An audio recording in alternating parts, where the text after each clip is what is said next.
Ok. Listo, chicos. Bueno, hoy vamos a ver la parte de prototipos web. Vale acotar que esto es un poco fortalecer lo que ya conocemos de la desde ATI 1. Y aquí que vamos a refrescar todos los conceptos asociados a lo que es un diseñador, que se van a convertir en diseñadores desde el viernes que viene, desde este viernes, y la semana que viene van a ser diseñadores de otro, del switcheo este que vamos a trabajar en equipo, de esta técnica que se llama polinización, pollination en inglés, ¿no? Que también voy a hacer un overview la semana que viene, el viernes, cuando hagamos el switcheo, les doy un poco más de teoría de esa parte, ¿no? Que son técnicas de em, cruces entre equipos, ¿no? De lo que es cuando manejas varios equipos de trabajo y tienes que trabajar en la parte de los recursos. Pero hoy vamos a enfocarnos en la parte de prototipo o en refrescarlo. ¿Por qué? Porque es la entrega de la semana de arriba. Entonces tenemos que tener claro las diferencias entre uno y otro. De hecho, hay una actividad el día de hoy que es con lápiz y papel. Ojo, en algunos ejercicios que hicimos de draft para lo que tiene que ver con, en clases pasadas, arquitectura, había pedido algunos drafts y eso es lápiz y papel, chicos. Es agarrar una hoja y pintarlo. Es como las primeras ideas que nacen o surgen. No necesitamos una herramienta necesariamente para eso. Bueno, hay unos que utilizaron herramientas como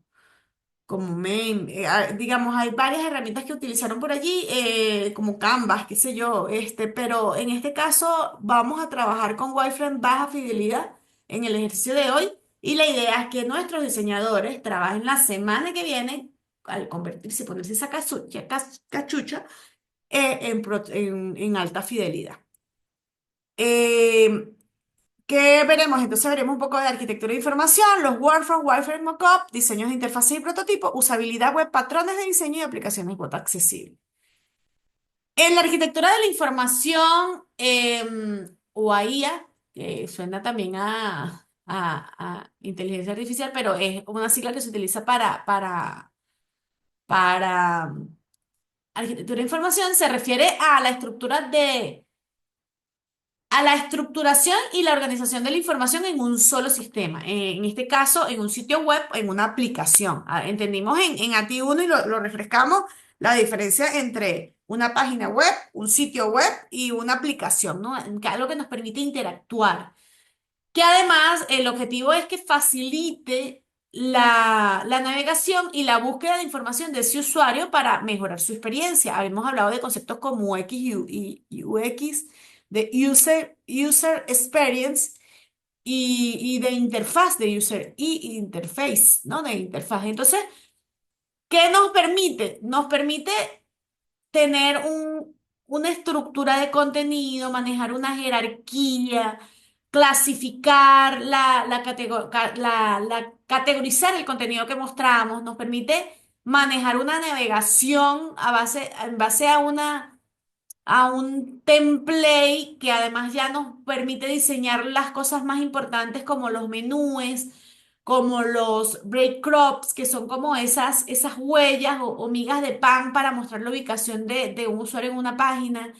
Además, nos ayuda a entender la taxonomía de nuestro sistema, además de las etiquetas, el formato, los colores, todo lo que tiene que ver con el flujo del usuario y mapeo de tareas y la parte de los motores de búsqueda. ¿Para qué? Para ayudarnos a que el usuario tenga un sistema que sea accesible, eficiente, consistente, que nos permita la usabilidad y la mejor experiencia. Entonces, por ejemplo, ustedes imagínense que en un sitio web tienen una biblioteca digital. Una arquitectura de información debe incluir la categoría de los libros por género, por autor, el menú de navegación desde el inicio, cuáles son los catálogos, mi login, mi logout, toda esa barra de búsqueda también, las etiquetas para encontrar los libros.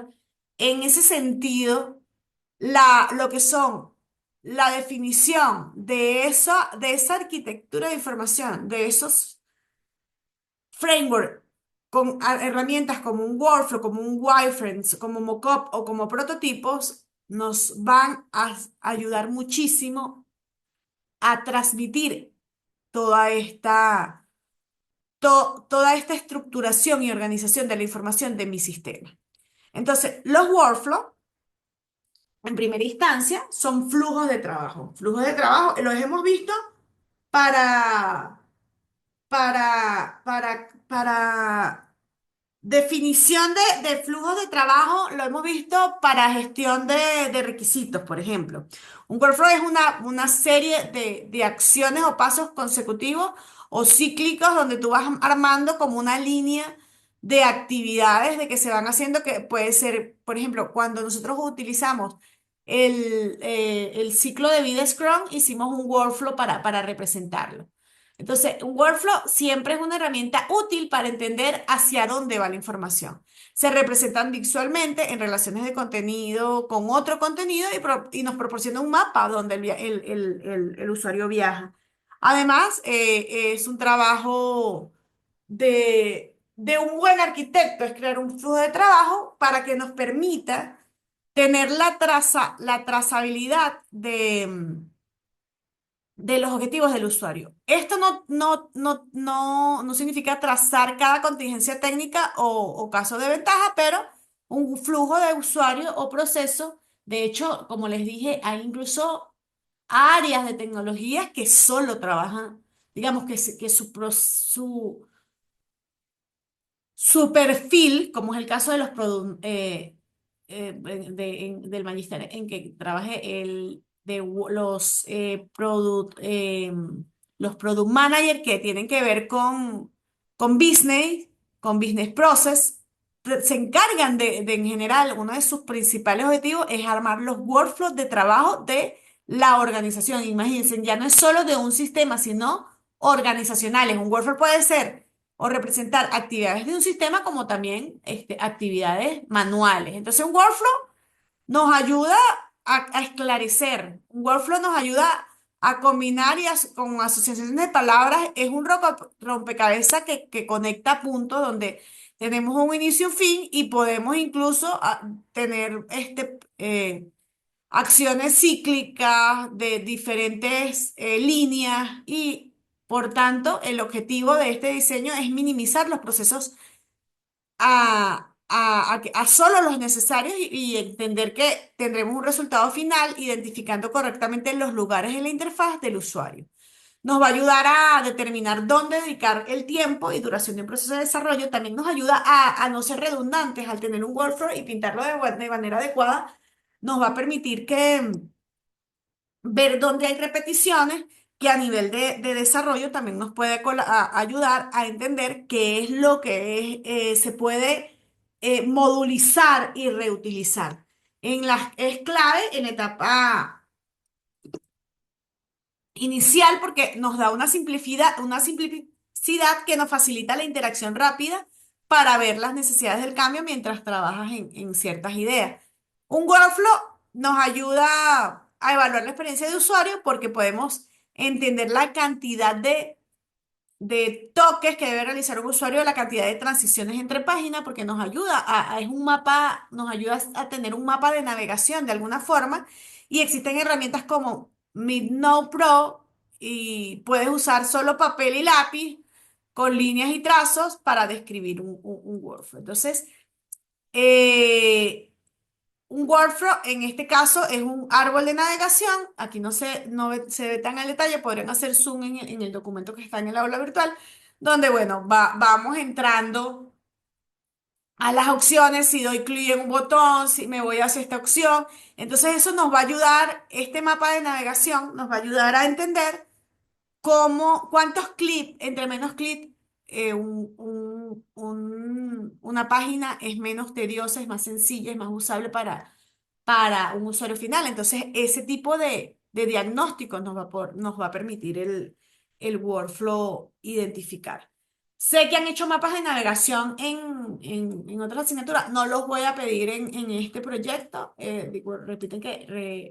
Repito que estamos trabajando con metodologías Scrum, con procesos de switcheo entre equipos, con foco en pruebas, con fortaleciendo los conceptos de GIF, vamos a tener productos entregables. Pero en oportunidades anteriores han hecho mapas. Cuéntenme o escríbanme qué fortaleza le vieron a hacerlo en comparación cuando tenían el mapa de navegación. Al inicio del análisis no lo tenían, luego de hacer el mapa, ¿qué pudieron descubrir en su experiencia? A ver, si hemos hecho mapas de navegación todos, ¿cierto? Manito arriba. Aló, aló, manito arriba. Todos hicieron mapas de navegación en la materia la vez pasada, ¿cierto? No, no lo he hecho de verdad. Diego creo que no vio con nosotros la materia, pero el semestre pasado sí lo hicimos. Entonces, ¿qué nos permite descubrir? Cuando ustedes están haciendo un mapa de navegación, o en mi experiencia, ya que no lo quiero, ajá, ayuda a refinar cómo se conectan las funcionalidades de la aplicación. Exacto. Eso es una de las cualidades. Cuando yo empiezo a hacer el mapa, me percato, wow, pero esta opción por acá, yo la puedo llamar, por ejemplo. Yo pudiera tener una página, voy a tratar de usar ejemplos de los productos con que ustedes van a trabajar. Yo quiero registrar las actividades que voy a hacer la semana que viene, pero no tengo todas las materias. Entonces, las materias en el sentido de que no tengo la definición básica de la materia. Y yo tengo por aquí en mi mapa de navegación que tengo la opción crear materias, pero resulta que si yo estoy por aquí y ya estoy creando mi calendario, capaz sería útil que yo pudiera tener un botoncito que me lleve esta opción. Entonces, ese tipo de cosas nos la permite ver el mapa, como, bueno, pero desde aquí si no tengo esto, ¿cómo navego en la aplicación? Entonces ahí además de la redundancia, oye, esta pantalla es la misma de acá o este árbol de navegación está como complejo, tiene demasiadas opciones, ¿cómo lo simplifico? Entonces, ese tipo de cosas nos ayuda un mapa de navegación. Y es importante dentro de, aunque no sea un entregable formal, que nosotros hagamos esos drafts con lápiz y papel de cómo yo pretendo estructurar mi aplicativo en el momento en que estoy pensando dentro de los requerimientos.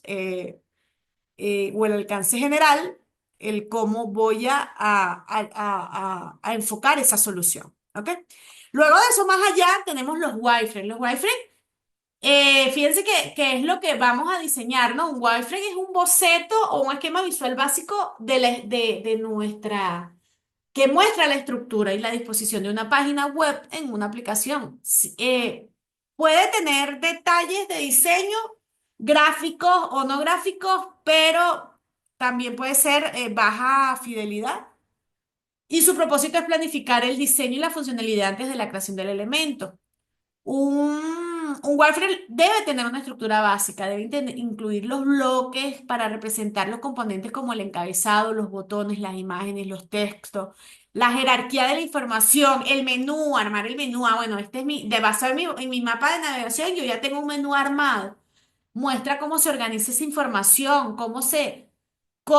qué elementos van a tener como más foco en la página a nivel de importancia, además de la interactividad, porque hay software, como lo vimos en la versión pasada, en la materia ATI 1 la vez pasada, podríamos tener simulación de navegación entre páginas y se centra en que la funcionalidad y el flujo nos permita una simplicidad visual que luego nos dé un mayor piso con lo que tiene que ver con el desarrollo. Vale acotar que una vez creado el workflow es hora de pasar a una estructura de wireframes. Es decir, el primer paso son los workflows y luego armamos esos wireframes que además ese boceto es bidimensional porque se puede hacer a un dibujo en una pantalla de las pantallas clave y nos permiten representar información de la página. Un Wordframe muestra cómo se organiza nuestro contenido en nuestro espacio informativo. Los wireframes muestran cómo el usuario interactúa directamente con él. Un wireframe sirve para hacer que nuestro espacio de información sea tangible y útil. También sirve para separar el diseño de la parte visual y define cómo el usuario interactúa con la experiencia. Un wireframe puede mostrar toda la pantalla, todas las pantallas claves en el sistema, los elementos y widgets que estarán en cada capa, el contenido que se debe mostrar, cómo interaccionan las pantallas entre sí, la jerarquía de la pantalla, cómo puede funcionar esa aplicación web o mobile, cómo el usuario interactúa con la aplicación y los elementos de navegación. Entonces, un wireframe además nos puede dar todo lo que es la paleta de colores inicialmente si utilizamos una herramienta de alta fidelidad. Y además incluso lo podemos utilizar para irnos al cliente y decirle, mira, esto es lo que tú quieres. En el alcance se define de manera descriptiva o a través de user history los requisitos, después del refinamiento los requerimientos, después del refinamiento de los requisitos. Pero un wireframe te permite que sea visual, que el usuario diga, ah, no, sí, pues no, pero aquí en esta pantalla creería que me falta este campo, o no, ese azul no me parece porque ese no es el organizacional. Digamos, un wireframe resuelve problemas como que el producto sea estimado con mayor precisión cuando el desarrollador ve en papel o en una herramienta gráfica hacia dónde voy, permite una excelente comunicación entre el creador de la aplicación y el equipo y el diseñador. Asegura que las características no sean malentendidas, que se entienda qué es lo que se va a hacer. Aclara pantallas y flujos en cada pantalla en la navegación, ayuda a recaudar capital de los inversores. Muchas veces tú puedes ir a buscar una inversión de producto, de un proyecto, solo con los wireframes, sin haber echado una sola línea de código. Les ahorra dinero, ya que es 5 veces más baratos y más rápidos alrededor de una estructura alámbrica que volver a codificar la aplicación. Da una idea clara de cómo se verá la pantalla de tu aplicación y hace posible que áreas problemáticas aparezcan de inmediato, porque van a llegar a quejarse, mira, esto no es así o esto no se hace así. Y por supuesto le permite comprender el mejor impacto a costo en la función de pantalla. Ahora bien, los wireframes, ¿qué evalúan? ¿Qué le debemos preguntar a un wireframe? Debemos preguntar, ¿esta interacción tiene sentido? ¿Esto es sencillo? ¿Esto es fácil? Aquí es donde aparecen las primeras pruebas, ¿ok? Aquí es donde aparece, le pregunto a mi sistema en modo wireframe, oye, esto está bien trazada la navegación, las metáforas visuales o la iteración son entendidas por el usuario. Allí le pregunto, el usuario lo comprende. De hecho, hay pruebas de concepto que se hacen a través de los wireframes y se invitan a mesas de trabajo, lo vimos dentro de las metodologías donde empiezas a indagar sobre, ay, ¿qué hace? ¿Qué te dice esto? ¿Qué te muestra? ¿Qué entiendes tú al ver esta pantalla? Qué te, qué, ¿A dónde te lleva esta información? La información se expresa bien en el contexto que la usa el usuario. Digamos, estamos utilizando bien los términos. Por ejemplo, en el caso de, alguna vez trabajé en un proyecto para Dinamarca. Entonces, las traducciones podrían ser parte mira, esto está bien a nivel de la definición de mi pantalla, las traducciones la entiende el cliente final y ya luego de eso es que me la llevo al desarrollo, ¿ok? ¿Qué herramientas puedes utilizar? Puedes utilizar herramientas como lápiz y papel, sencillo, simple. Como también podrías utilizar algo más sofisticado como un Balsamiq Mockup, como Mockup, como Azure, como Mockit Beards. Entonces puedes utilizar como hemos visto en InVision, como hemos visto en Figma, también nos permite montar wireframe un poco más pulidos que algo como esto, que lo estamos viendo en blanco y negro. Hay herramientas que podemos entonces incluirle color y definir nuestro branding, nuestro diseño, nuestra botonera. Digamos, un ejemplo es que imagínate que tienes un esquema blanco y negro de una página en una tienda en línea. Un wireframe mostraría la ubicación del logotipo, ¿verdad?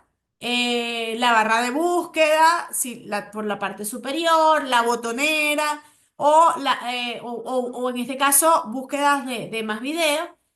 Son útiles para comunicar con el equipo de desarrollo y de diseño. Es la herramienta en que se comunican y aseguran que todos tengan una visión clara de cómo va a hacerse el software o hacia dónde va ese software, ¿ok? Luego de ello, también tenemos los mockups, que es un siguiente paso después de los wireframes, que son las maquetas. Y fíjense, nosotros creería que en nuestras herramientas que hemos trabajado más con mockup porque incluso le hemos metido navegación. Un mockup, que es es una maqueta como tal, proporciona una representación de mejor calidad que puede incluir elementos visuales como colores, logotipos, imágenes y diseños de pantallas detalladas. Aunque a veces metemos en la misma caja, bueno, estoy haciendo el prototipo, aunque el prototipo ya es algo de desarrollo semifuncional, podemos también mezclar el concepto de mockup y de wireframe porque muchas herramientas así lo nomenclan, ¿no? Y eso es porque nos permite hacer las dos cosas, nos permite tener wireframe baja fidelidad que puedes manejar con color blanco, con blanco y negro y mockup que nos permiten representar una parte más elaborada visual, un diseño que se muestra con colores, con tipografías, con imágenes, con gráficos, a diferencia de los wireframe que pueden ser más crudos. El concepto como tal, ese es el diferenciador, aunque en la vida real los mockup dan un realismo, permiten que cómo se verá un poco más cercano lo que es el diseño final, la comunicación visual es más útil porque además le permite al cliente eh, darle una mejor idea de cómo se va a ver el sistema después del desarrollo. Incluso hay mockup o herramientas en que se desarrolla mockup que ya puedes incluso generar los CSS para llevártelo en el desarrollo, aunque en la mayoría de las veces salen un poquito desordenado y luego hay que limpiarlo. Pero también nos permite hacer un refinamiento y ajuste de de las mejores visuales, e incluso de funcionales, porque incluso nos pueden decir, mira, esto que está aquí, esto no sé, no es el campo, que también nos los permite a nivel de wireframe, ¿no? Representa esa mejor calidad, incluye elementos visuales con colores, es útil para tener una mejor idea de cómo se verá la aplicación, es mucho más cerca de la realidad y puede ser más atractivo para el equipo y para los clientes e inversores porque es más gráfico. Generalmente no incluye muchos elementos interactivos, pero puede contener algunas interacciones de clic simple, como lo vimos en Figma la vez pasada, donde podemos navegar o emular la navegación de una página a otra. ¿Cuáles son las herramientas más comunes para esto? Azure, OmniGraph, Upin, Adobe Illustration y Mockup. Entonces, por ejemplo, un Mockup se ve como algo como esto. Fíjense que ya tenemos colores, tenemos una zona. Vemos el comparativo de el wireframe anterior versus lo que ahora vemos aquí con colorcitos, con un logo que además es repetido, pero que le da la idea al usuario eh, de cómo se va a ver finalmente. Recuerden que un mockup de una aplicación, por ejemplo, imaginemos uno en la versión anterior, en ATID 1, que trabajamos con redes sociales, podría incluir el logotipo de la app, el diseño de perfil de usuario, los botones para interactuar con las publicaciones, los feeds de la noticia, las imágenes de un lugar en específico. Todo presentado tal y como se verá en la versión final, pero sin la funcionalidad interactiva del prototipo. Los mockup al final lo que nos van a representar es un proceso de diseño que ya va a permitir visualizar y ajustar los elementos visuales en el entorno realista porque vamos a tener una paleta de colores donde ahí podemos tener un feedback con el cliente que nos va a decir mire, este verde no me gustó, es muy oscuro, este banner es muy claro y ahí se hace una definición para ya luego ir al desarrollo y tener los elementos finales de nuestra aplicación. Bueno, y hablamos de paleta de colores. Elegir una paleta de colores adecuada para el diseño web es mucho más que una decisión estética. En ese sentido, es una estrategia clave. Una paleta de color, podríamos tener herramientas como esta. De hecho, esto nos puede servir para lo de la definición de los requisitos que le pasamos a diseño. em, Como un elemento para decir, mira, esta es la combinación de colores que necesito o que se ajusta a mi organización, a mi branding. Entonces, una paleta, hay herramientas para solo trabajar con las paletas de colores, como Paleta Color, como Wisno, como Apose. Y bueno, aquí tenemos una que unas utilizan IA ya, ayuda están algunas en el top, otras pueden ser un poco No, mire, fíjense, aquí esta, por ejemplo, no me hace la exportación de los CSS, como por ejemplo InVision, si me lo permite, o me parece que Figma también. Entonces, hay menos opciones visuales, entonces dependiendo de la necesidad, ustedes pueden escoger herramientas que les ayuden a armar una paleta de colores. Y aquí en esta parte de paleta de colores también hay otros elementos como personas con discapacidad a nivel de usabilidad. Hay gente que, las personas que tienen, es algo que es una situación que solo manejan los varones. Ups, se me fue el nombre de la condición que ven un color, que ven los colores cruzados. ¿Recuerda a alguien cómo se llama? Eh, Se me fue el nombre. Pero bueno, hay personas que sufren que no ven los colores tal cual. En ese sentido, escoger una buena paleta de colores para mi aplicación, ajá, es daltónico, exacto, es daltónico, ¿sí? Que cruzan los colores. Entonces, para ello, ustedes tienen que escoger una paleta de colores adecuada y evitar ese tipo de colores, por ejemplo, que son de problemas comunes en la visión o para que una persona con discapacidad pueda trabajar de la manera más cómoda. Entonces, hay que hacer un estudio de em, tipografía y de colores para que esto me ayude. Y estas herramientas nos dan un poco esa opción porque ya hay trabajos que se han hecho de mejores prácticas a nivel de sistemas web.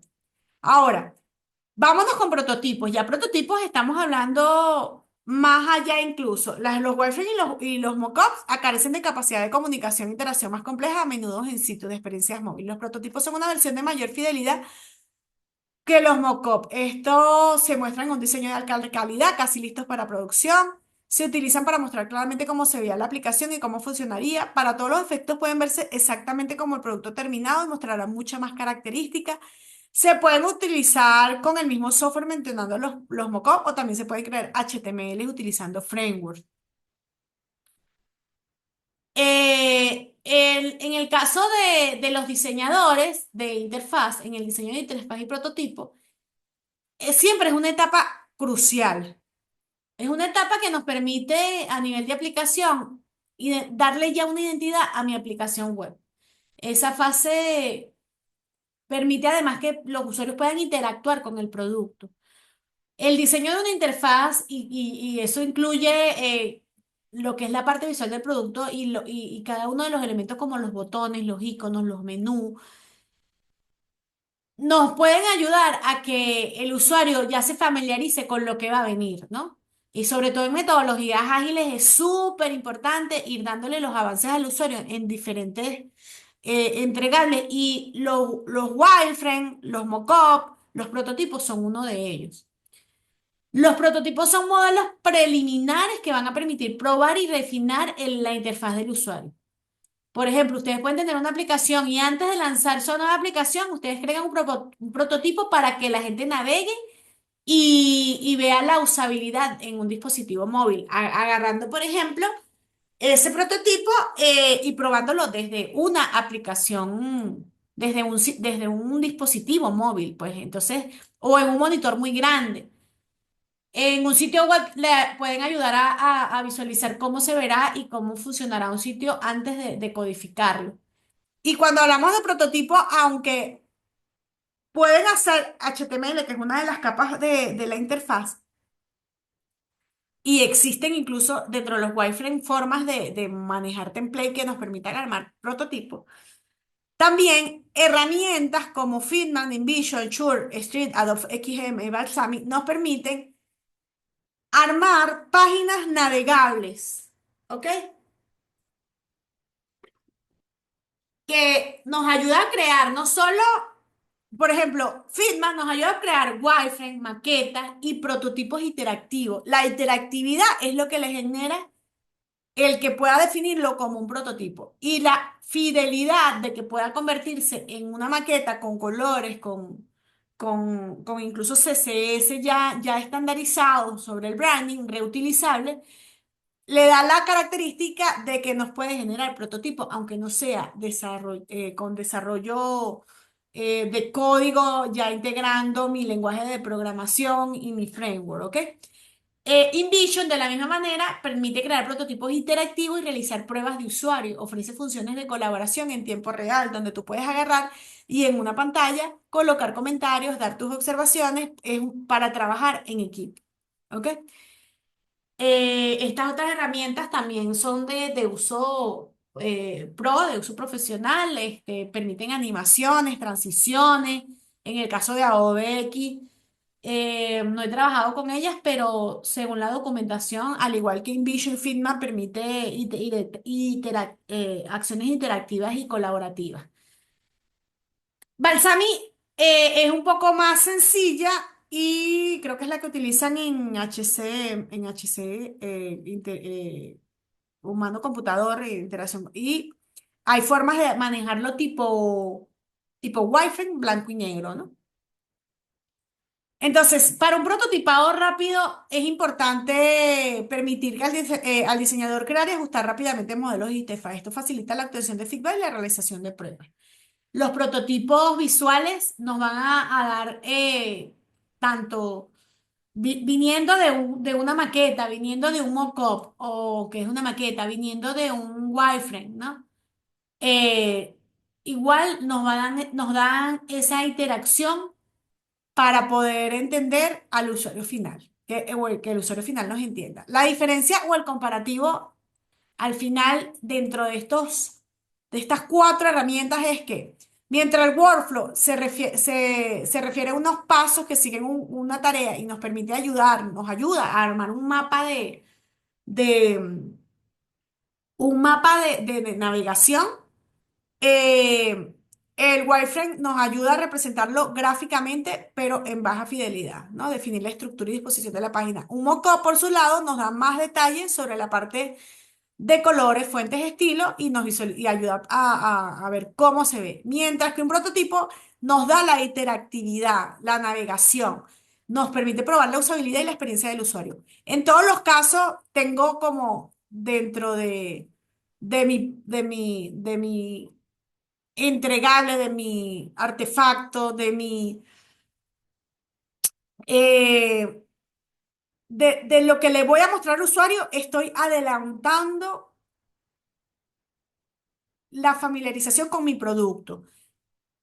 La gran diferencia es que en el caso de los prototipos nos da la navegación, pero por ejemplo, yo podría decir que en un wireframe voy a poner o dibujar más o menos los campos que va a tener una pantalla y de la misma forma en un mockup, pero ya con colores fuentes, mientras que en un prototipo navego sobre ello. Entonces, fíjense, cada uno puede ser reutilizado a nivel conceptual, incluso si utilizo una herramienta que manejes todos, como el InVision o el Figma, puedo ir adaptándolo hasta llegar a algo más fiel. ¿Ok? Entonces, todos tienen un propósito y un punto dentro de mi fase de definición del producto. Este tipo de herramientas generalmente la utiliza el diseñador y las domina el product owner, quien luego de que esté digerido lo lleva al equipo de desarrollo. En los requisitos o en los user history, anexamos esto como parte del requisito de los criterios de aceptación, ¿no? Que se debe ver de esta forma. ¿Ok? ¿Cuáles son los principios de diseño que debemos respetar para poder tener unos buenos wireframes, unos buenos mockup, unos buenos prototipos, ¿no? Un prototype. Los principios de diseño son elementos y clave en la guía de la creación de interfaz efectiva. Incluye la alineación, contraste, repetición, proximidad. Y estos principios ayudan a diseñar interfaces claras, organizadas y facilitar al usuario su comprensión. Deben ser simples, deben ser consistentes, deben ser accesibles. Debe haber una navegación intuitiva. Y bueno, ya cuando llegamos a un punto en que generamos interacción, debemos tratar de que tengan un tiempo de carga rápida y que el usuario nos pueda dar un feedback o una retroalimentación clara sobre esto. Y a su vez, que el usuario cuando interactúe con ese sistema pueda tener una interacción que le hable, que nuestra interfaz hable. Ejemplo. wow, puse mal el formato de correo o este usuario no existe. El sistema debe ser claro en los mensajes de éxito y de error de la interfaz. Debe ser escalable. Nosotros debemos diseñar la aplicación para que se pueda manejar un creciente número de usuarios sin perder rendimiento. Nosotros cuando diseñamos, no solo pensamos en el diseño de la interfaz, también tenemos que ir evaluando, ajá, pero si yo pongo tanta información en esta pantalla y esto crece, el sistema lo va a poder soportar. Digamos, hacernos preguntas desde un principio pensando primero en la usabilidad a nivel de diseño, pero también a nivel funcional. En el caso de teléfonos, debemos diseñar pensando primero en dispositivos móviles. De hecho, en la parte mobile se van a percatar de que existen ahorita, aunque la tendencia es PWA, Progressive, que lo vimos creo en ATI 1 sí como concepto. Cuando diseñamos y pueden ser responsive nuestros aplicativos, muchas veces hay que hacer personalización. Diseñamos, si nosotros vamos a hacer una aplicación que va para el área web, diseñamos primero para dispositivos. Y bueno, pruebas y mejoras continuas. ¿Qué es una usabilidad? Bueno, ya lo hemos, esa palabra la utilizamos mucho y la usabilidad es esa medida en que un producto puede ser utilizado por el usuario específico para lograr los objetivos con eficiencia y satisfacción en ese contexto en que se pretende. La usabilidad se refiere a que sea fácil para el usuario interactuar. Es crucial realizar pruebas de usuario para identificar y resolver los problemas de diseño y asegurarse que la interfaz sea intuitiva y eficiente. Y aquí hablamos de diseño no solo como un tema a nivel de color, de botonera, de ubicación, de reutilización de iconos, no solo a nivel visual, sino también a nivel de navegación, ¿ok? Un diseño debe estar centrado en el usuario. El usuario debe poner la necesidad y el comportamiento. El centro del proceso de diseño implica realizar una investigación, pruebas de usabilidad, de continuos ajustes basados en esa retroalimentación, en ese feedback de mi usuario final. Debemos tener interacciones avanzadas que incluyen animación, transición, elementos dinámicos que enriquecen la experiencia del usuario cuando aplica según nuestro producto.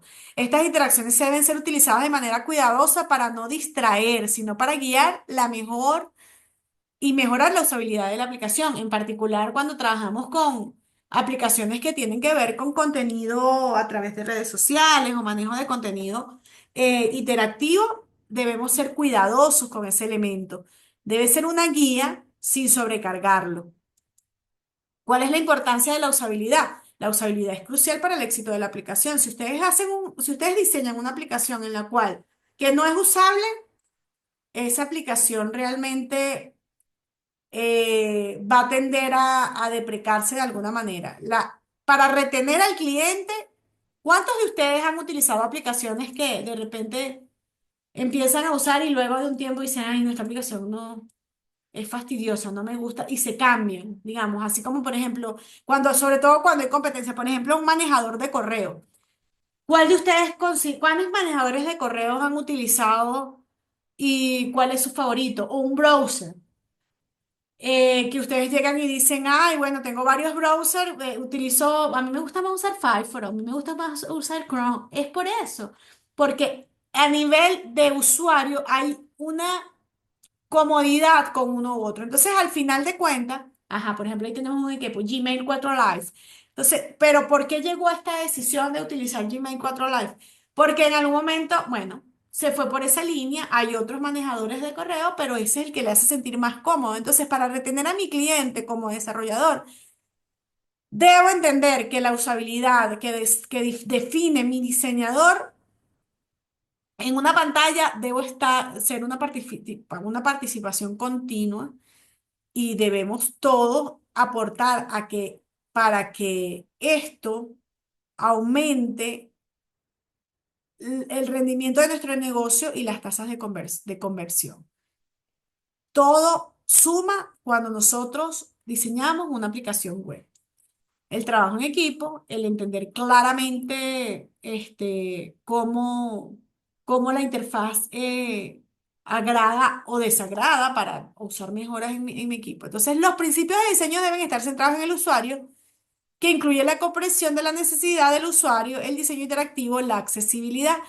Y en accesibilidad, tomar temas como lo que por allá mencioné, el nombre el tema de situaciones de gente con daltonismo, gente con problemas, digamos, temas con discapacidades visuales, que no implica que no pueden ser usuarios de nuestro sistema. Entonces tenemos que pensar con responsabilidad social en el momento que hacemos estos diseños y crear herramientas intuitivas y eficaces.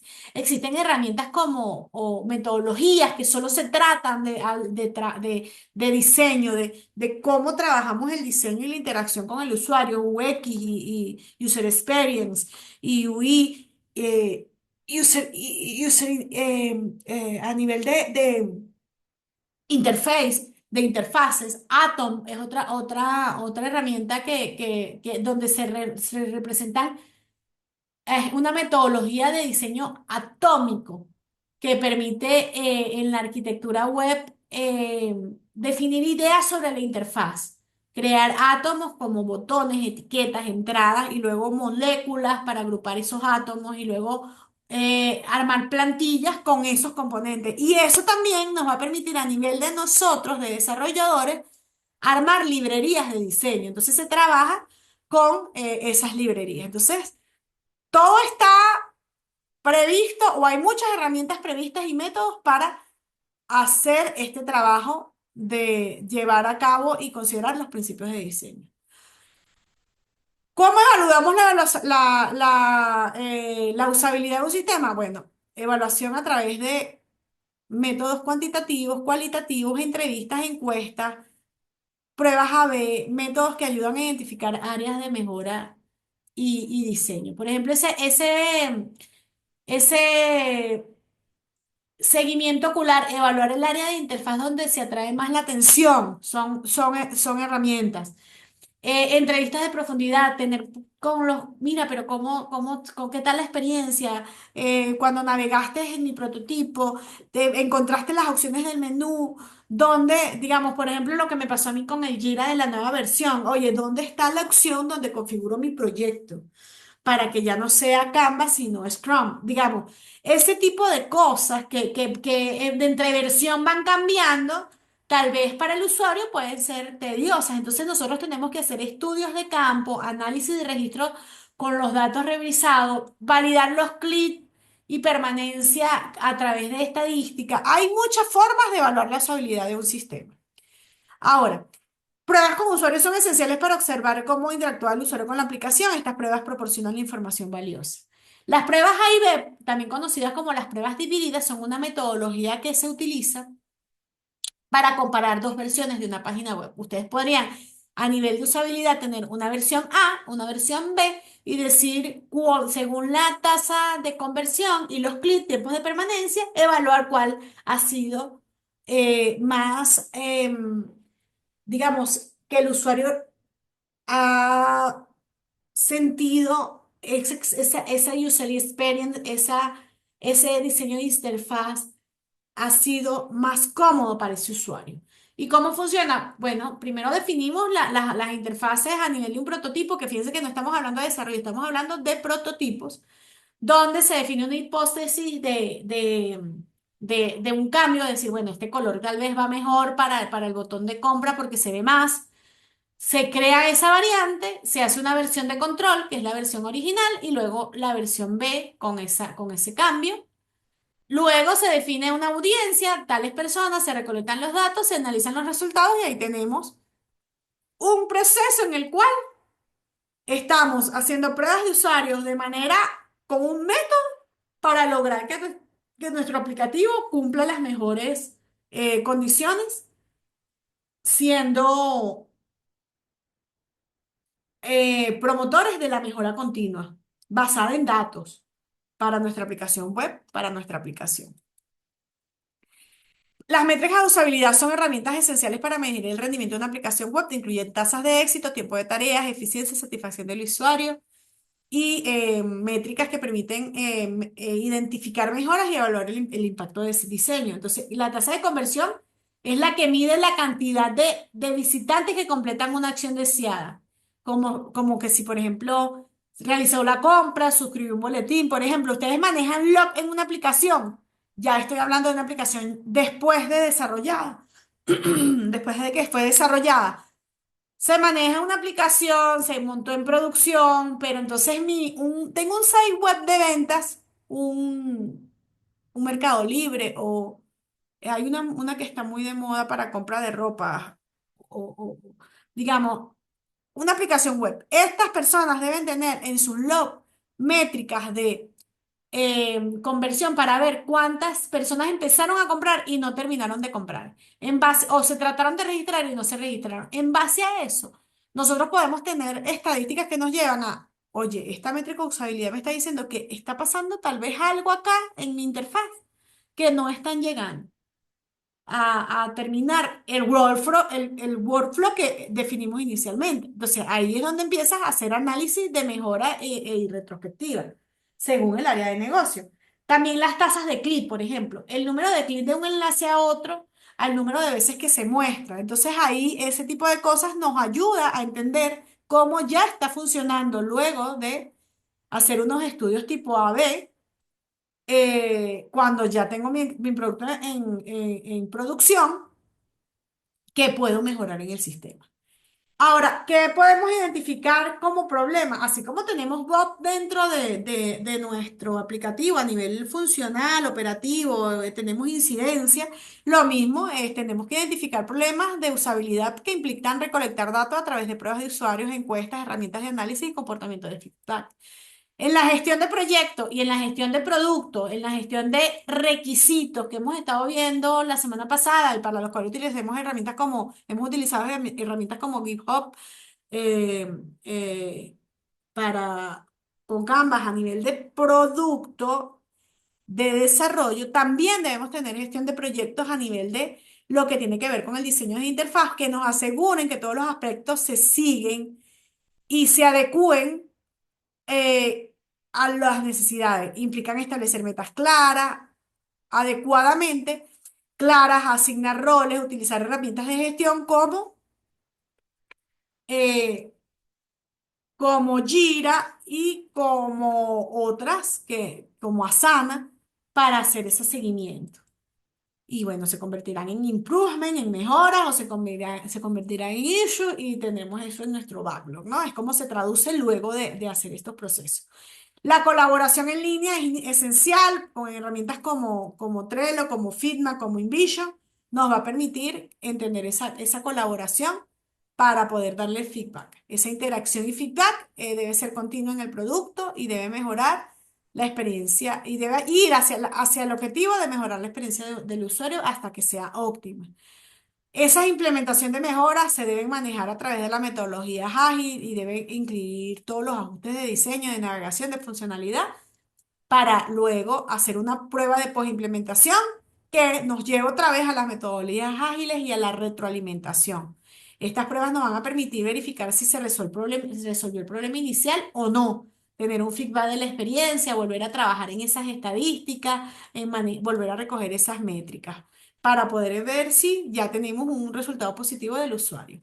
Esos sistemas de gestión de feedback, tenemos la recopilación de los análisis y las opiniones. Esto puede ser dentro de las herramientas que hemos definido para armar nuestros prototipos, que además luego se llevan a nuestras herramientas de gestión, como lo es un Jira, como lo es un GitHub, para poder tener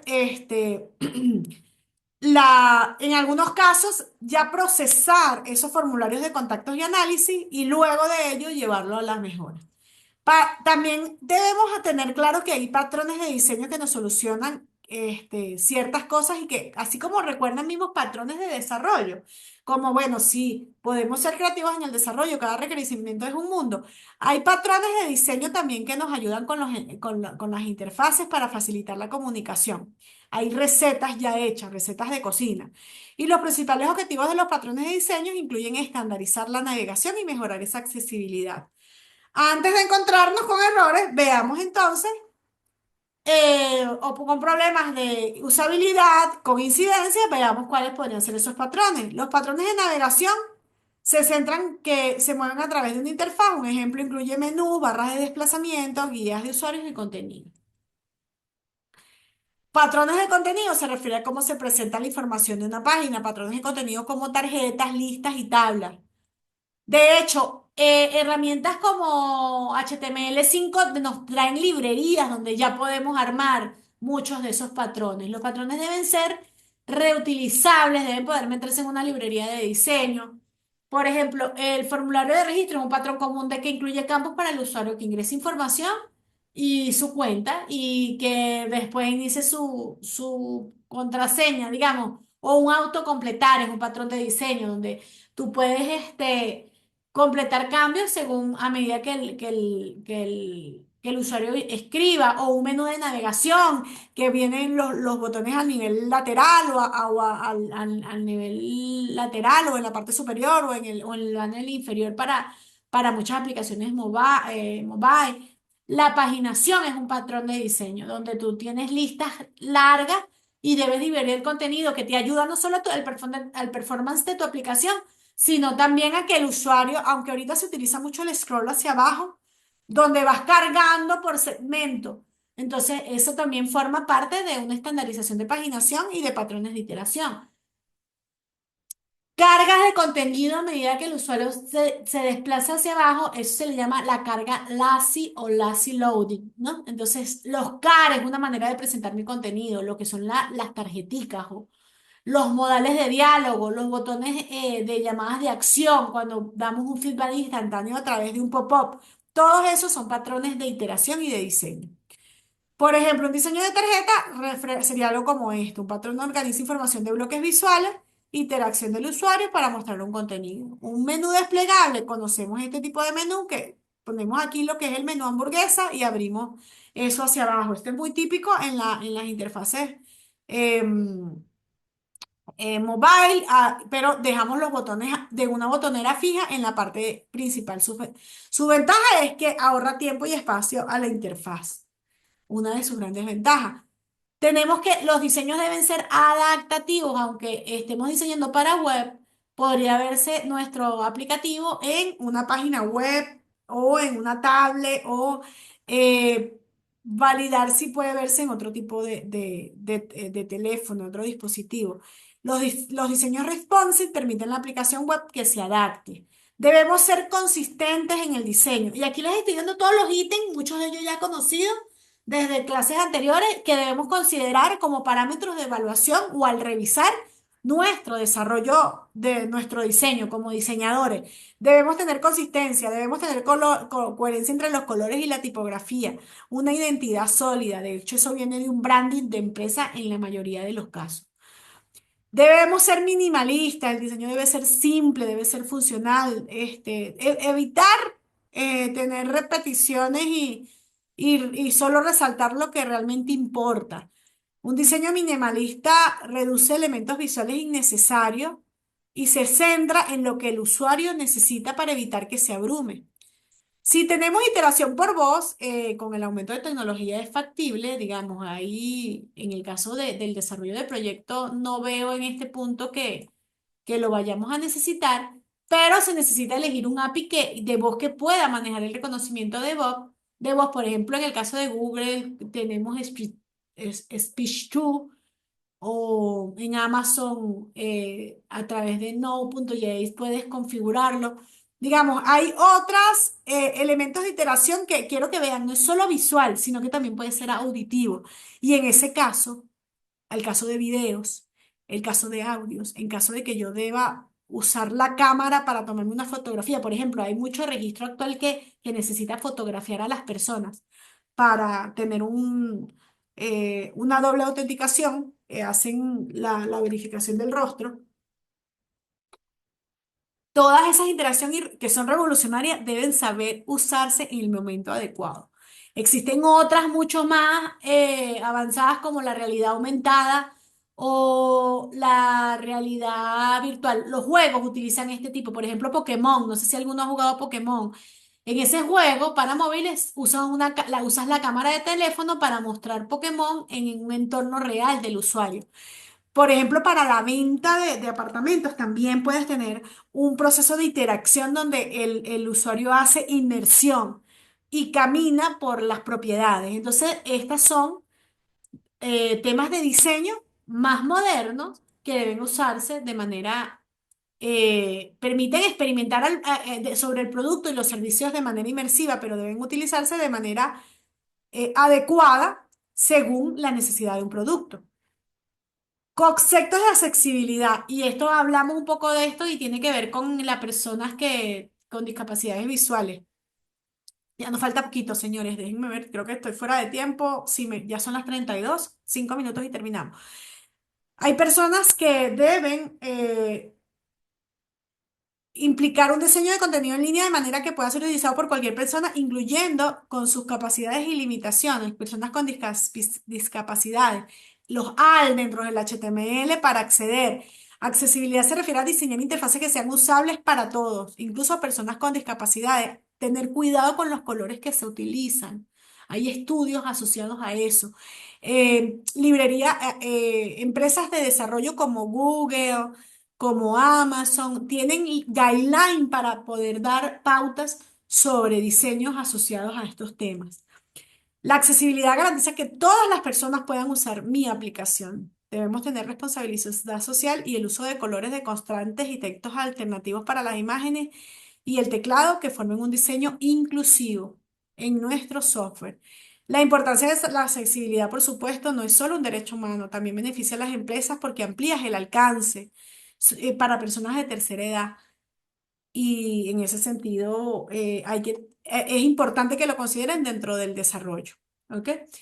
Sobre las normativas y estándares, también es importante mencionar que existen directrices de accesibilidad para el contenido web, en este propio particular, y que estas normas incluyen principios como la precisión, operatividad, comprensión y robustez, y que son fundamentales para asegurar que todos los usuarios puedan interactuar con el contenido web de manera efectiva. ¿Ok?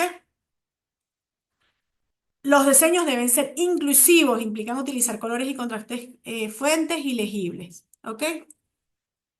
Que permitan que personas con discapacidad puedan lograr un entorno en línea donde todos podamos acceder sin barreras.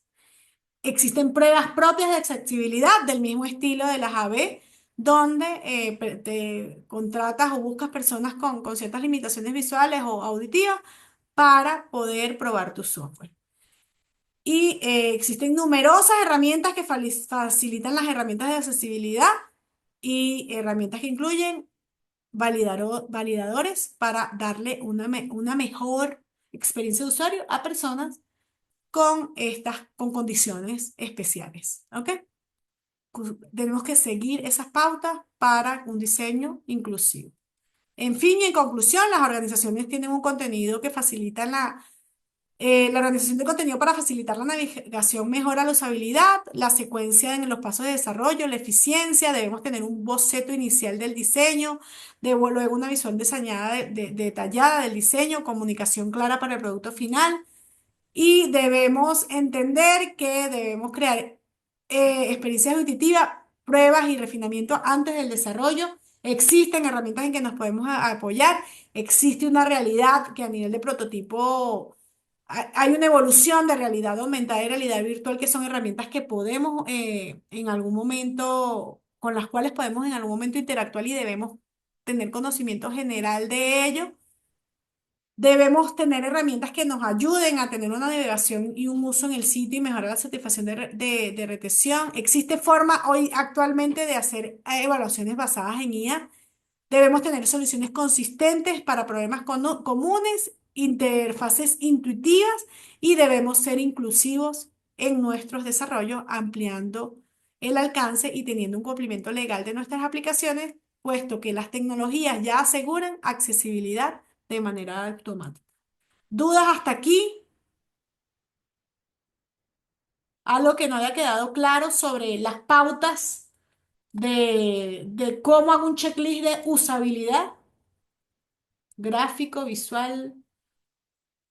Ok, creo que ya empezaron otra clase. Por aquí están los recursos. Voy a ver si por ahí tengo también un checklist que los URLs de los que les comenté de aplicación, de algunas aplicaciones que 6 minutos me fui. Que estas aplicaciones ya tienen guidelines, muchos de esos ya los tienen y nosotros como desarrolladores en nuestras organizaciones generalmente también se manejan.